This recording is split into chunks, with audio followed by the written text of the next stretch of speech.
বিসমিল্লাহির রহমানির রহিম।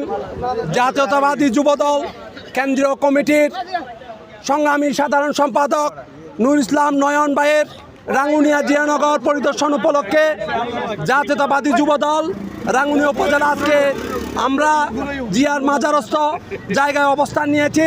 অল্প কিছুক্ষণের মধ্যে আমাদের মাঝে কেন্দ্রীয় কমিটির সাধারণ সম্পাদক যুবদল নেতা জনাব নুর ইসলাম নয়ন আমাদের মাঝে উপস্থিত হবেন।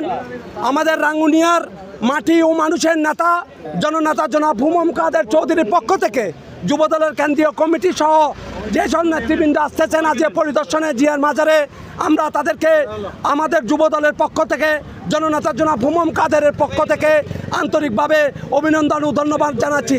আপনারা জানেন এই রাঙ্গুনিয়াতে ধারাবাহিক রাজনীতিতে কেন্দ্রীয় কমিটির নির্বাহী কমিটির অন্যতম সদস্য সাবেক কেন্দ্রীয় বাংলাদেশ জাতীয়তাবাদী দল দলের নীতি নির্ধারকের অন্যতম প্রভাবশালী সদস্য দক্ষিণ এশিয়ার লৌহমানব এবং জানু পার্লামেন্টারিয়ান বারবার নির্বাচিত সংসদ সদস্য জনতা আলহাজ সালাউদ্দিন কাদের চৌধুরীকে মিথ্যা ও বানোয়াট মামলায় ফাঁসি দিয়ে তাদের পরিবার এবং তাদের রাজনীতিকে যে স্তব্ধ করতে চাইছিল, আজকে তা কোনোভাবে সম্ভব হয় নাই।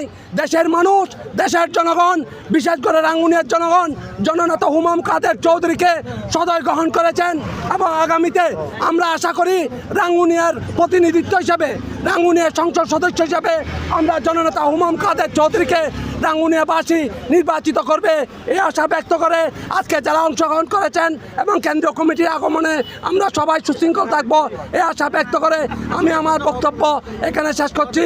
আল্লাহ হাফেজ।